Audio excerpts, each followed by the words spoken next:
The system has failed you repeatedly, yet you defend that same system that has failed you repeatedly.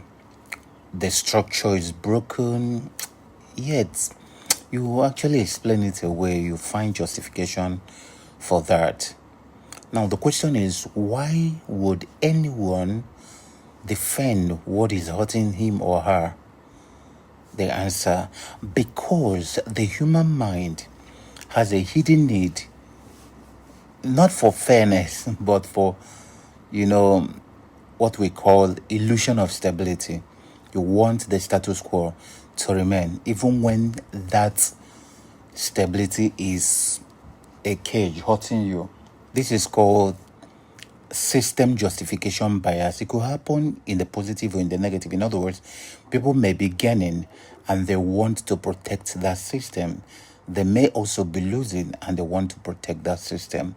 This is bias number 53 in our 225 plus bias series. My name is Dr. Cussons, Africa's premium high performance thinking and strategic execution expert. Now, system justification bias is the tendency to defend, to rationalize, and uphold the existing social, economic, educational, political, organizational order or system, even when that system, disadvantages the very person defending it. It's like when you go to universities, you see a lot of professors angry with anybody who wants the system to change, the kind of courses they teach the children to change. I was an academic and I still the point is that I hate the fact that we are teaching the kids some things that we know has no they have no need for. These things we teach them, they don't need it. We don't need it, but we are protecting the status quo. So we are defending that system. Instead of us to improve on our own capacity, we are now insisting that that system must remain the same. A psychology, Just, identified this as a distinct psychological need of humans, separate from self-interest and also separate from group loyalty. For him, people justify systems because they are the existing order. They are so, maybe lazy, to improve on that system. They want it to be just the way it is. They don't want disruption. They want illusion of stability.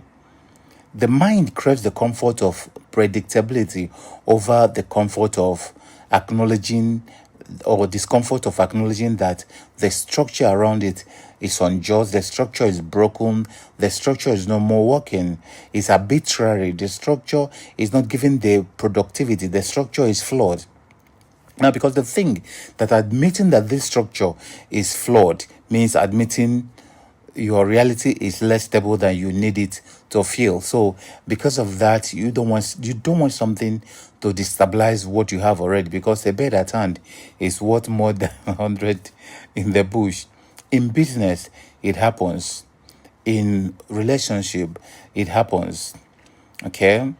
So in business, there could be things that are rigged against you, but you want it to stay that way because you don't want that disruption. Yeah, it could be a staff who works so hard and people who gossip get more promotion than him or her. And then over time, he said, okay, maybe the point is that I'm not social enough. Let me become social enough. Let me join them in what they're doing. That's if you can't win them, you join them mentality. So he rationalized it and said, let me become more social. Let me attend parties. Could be the reason. Let me follow them in what they do and all those. Yeah. Now, they will explain that's how it works here. Maybe I need to network more. Maybe I need to join the fray. Maybe the system rewards relationship builders, and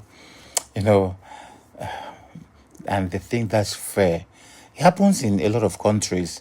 You see the president is not doing well, and people who are benefiting or people who don't want disruption will say, let's leave it the way it is. Let's vote him back. Let him finish and go. It happens in our own climate too. Yeah. So this person is defending the structure that is blocking his or her advancement, or this person is also defending a structure that probably he or she is benefiting a little from.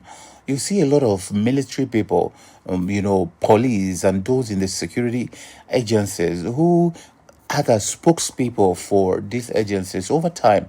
They keep defending a sanity, they keep defending something actually inane, and they retire and come back to the society, and now they don't have a battalion guiding them again. They're not living in barrack, they're living in their farm, and you see them come into that same society.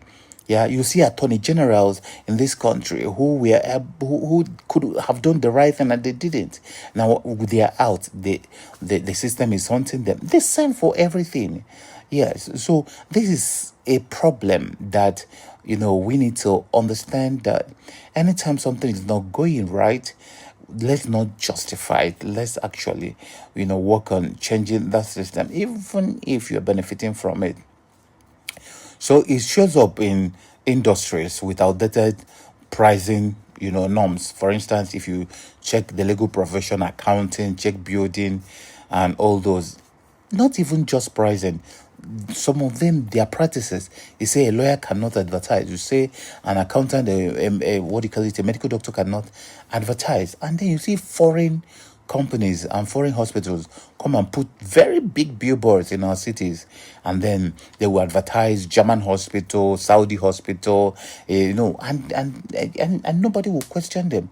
Yeah, but a local person who advertises that has something has something to answer before NMA, Nigeria Medical Association, Nigeria Bar Association, ICANN, and all those.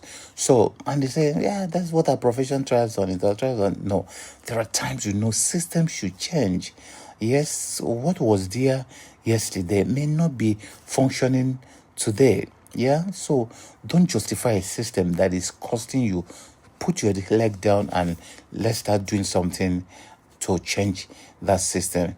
So there are three things you should do to fix it in your own brain first. Separate it exists from is right. It exists doesn't make it right. When you catch yourself defending a system, maybe a pricing norm, a promotion structure, a relationship dynamic, professional practices, framework. Now ask yourself, am I defending this because it's actually fair?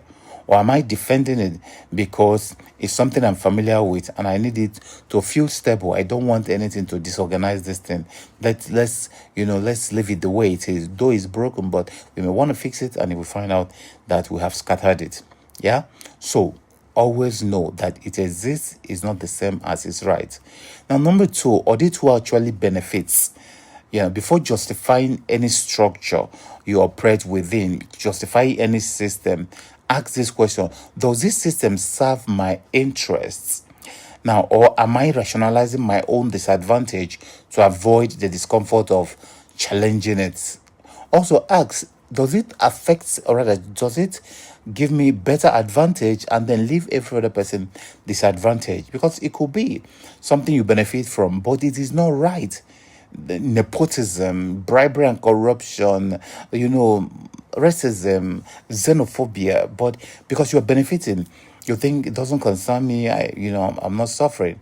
No, one day it will get to your footstep. So it's very important. To your doorstep. Now, practice constructive challenge, not blind defense or blind rejection. So always find out whether the fix is tearing down every system reflexively, or you are the person trying to protect the system, reflexively too. Evaluate these things honestly and find out what the actual issues are. Not because you benefit or you don't benefit. You want to pull down because you don't benefit, or you want to maintain because you benefit. This is a very serious bias in our climb. Okay, now just in conclusion, here is the cost of system justification bias. Now, it costs you a lot. You may spend a lifetime defending the very walls that are keeping you small. You see it in political parties. I'm a party man, and you are defending a president, a governor, a system, political party that is destroying your 8 years every single time. Yeah, you can spend a lifetime just defending the system, defending the very walls that are keeping you caged and small. Yeah, you defend that professional ethic that are no more ethical, that are just funny inanity. Instead of, charging your words, they're telling you, oh, this is how we do it, this is, and all those. As a university lecturer, they say a lecturer can't operate a business, can't do this and that. I say we have three things we are supposed to do. Number one, we are supposed to teach. Number two, research. And number three, we are supposed to do community service. Ask them, what is community service? And nobody explained it to me. Nobody. And I explained it to myself. And I said, community service is using your research and your teaching and the information you've gathered to help communities. And you can help them free of charge. You can also help them for fee. And that's what I explained it to be. And I found the things I do pro bono for the society, and I found the things I do for money. I can do counseling to students pro bono, and I do coaching to professionals, charging premium. And that's how I started, and it blossomed into what I do that has made me, a lot of money too. So the point is, understand these things and just don't defend what is not working. Yeah. Now, the relationship dynamic you accept and say, oh, this is how it is.